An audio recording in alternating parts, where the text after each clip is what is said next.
I want to pose two questions to you as a business owner. Number one, do you know how much revenue will flow through your business during your career? Maybe that's 10 years or 40 years, but do you have a rough idea of how much money will actually flow through your business? And the follow-up question is, how much of that revenue are you keeping? And this is where the concept of becoming your own banker becomes so vital for business owners. And so as a business, we teach the infinite banking concept. And with that, revenue flows through Factum.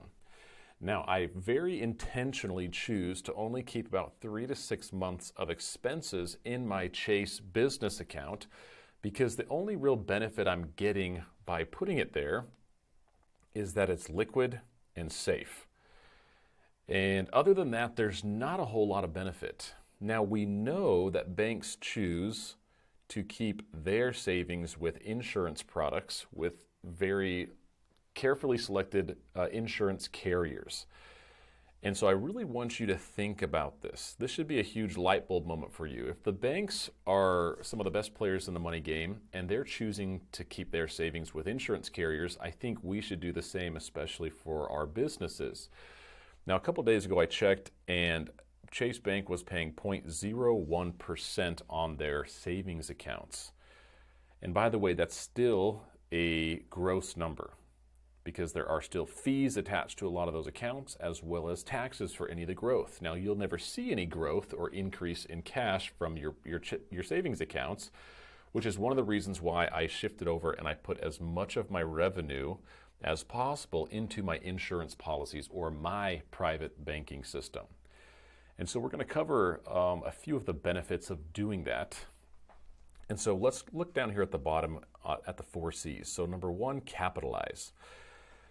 Capitalizing your business is so vitally important. I've never seen a well-capitalized business go under.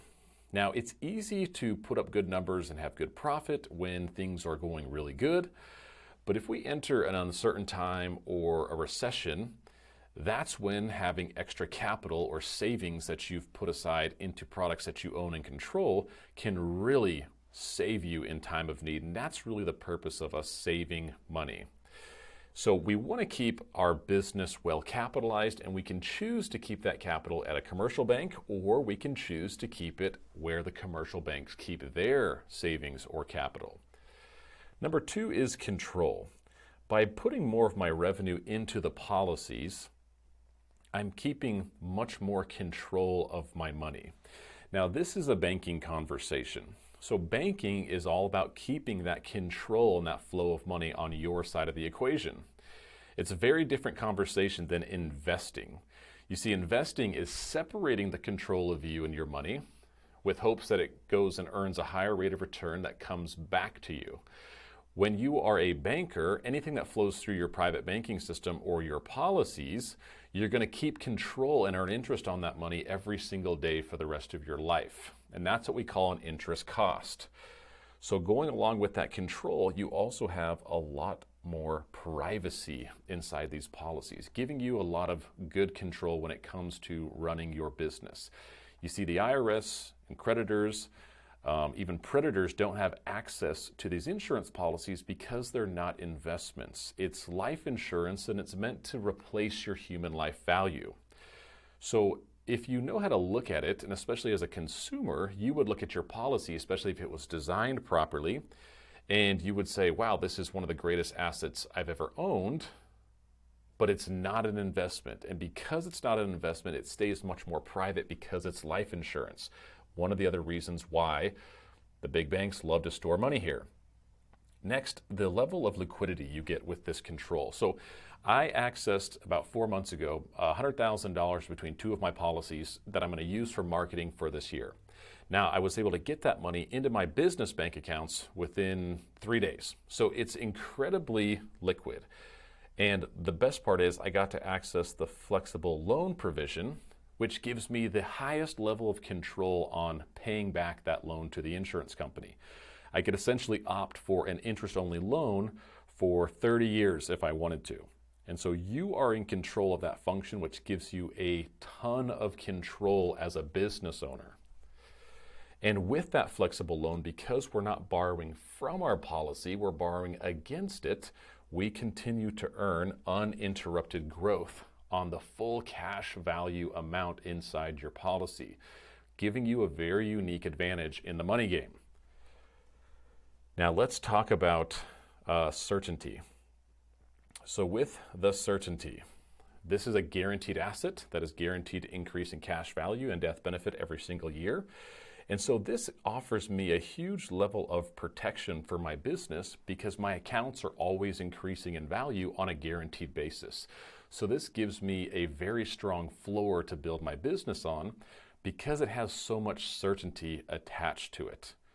Now, this also allows me to sleep very well at night knowing my business becomes wealthier every single day because of the guaranteed nature of the product. And lastly, we have cash flow, which is the number one rule of winning the money game or building a successful business is you've got to create cash flow, money coming into your business. Now, one of the ways we do this is because your policy has a much higher savings rate than a bank. Right now, the policies are earning about 3.22%. Now, that is a net number, net of fees, taxes, and commissions. And a lot of times you'll hear people say whole life has a guaranteed rate of about 4%. And we really need to understand that percentage because it is it's a net number, not a gross. We need to be able to calculate what that return is. So if you've seen our whole life is the greatest savings vehicle, and I show you that funding illustration, the 3.22 net of fees, taxes, and commissions actually equals close to about 5.5% on any other account. So this means Chase Bank would have to pay you 5.5% in a guaranteed contract every year to match this 3.22 net number over here that we're getting on the insurance policy. So when you understand that, you realize why big banks love to store money here and why we should as well. Now with that, because the policies compound every year, if you take those out 30 or 40 years, this can become a very powerful passive income stream for you later in life. So you can actually convert these policies to an income stream that can supplement your retirement, or you can live off of them in the later stages of life. You could never do that by keeping your money with a commercial bank.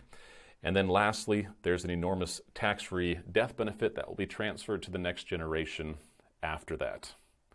And so you get all of those benefits by changing where you save your business capital. And so let's go back to our original question. How much of that revenue that's going to flow through your business are you keeping? Everything that we can direct into the insurance policies, we will earn interest on and have all these benefits every single year for the rest of our life. And if you go back and read Nelson's book, one of the principles that he teaches is that we need to think long range. So this is not a 1 to 3 year plan. This is meant to be in place for your whole life. Now let's jump over to a maximum potential calculator, and we're going to run some numbers on how much potential revenue could flow through your business.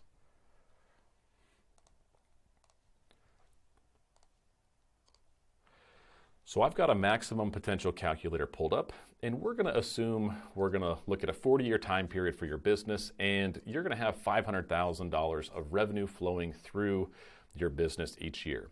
Now, if you keep that in a Chase Bank savings account earning 0.01%, you'll see over that time period, over $20 million will flow through your hands, and $41,000 would have been interest if you're earning 0.01%, which is where most people leave their business capital.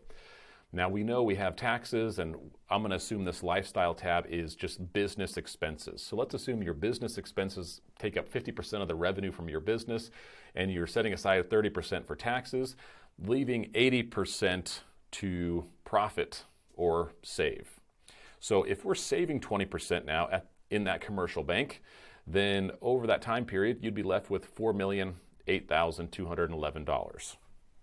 So just by changing where we save the money, and if we're earning it guaranteed 3.22%, well, we would have over $8 million in that account now. And this is one of the reasons why I choose to keep my business savings in insurance policies. But here's where it gets really neat. You see, if you know you've got a lot of revenue flowing through for business expenses or taxes, I what I've done is I've removed that tax portion and I actually run that money through a policy first. Then I pay the tax with a policy loan once I've got it into my policy first. So because I've done that and I have a policy designated just for my taxes, I get to flow that revenue through the policy first, so I capture and control that interest cost for the rest of my life, then I pay the tax. And just by doing this, you can see the drastic effect this will have on the amount of revenue you keep that will flow through your life from the revenue that you're generating from your business.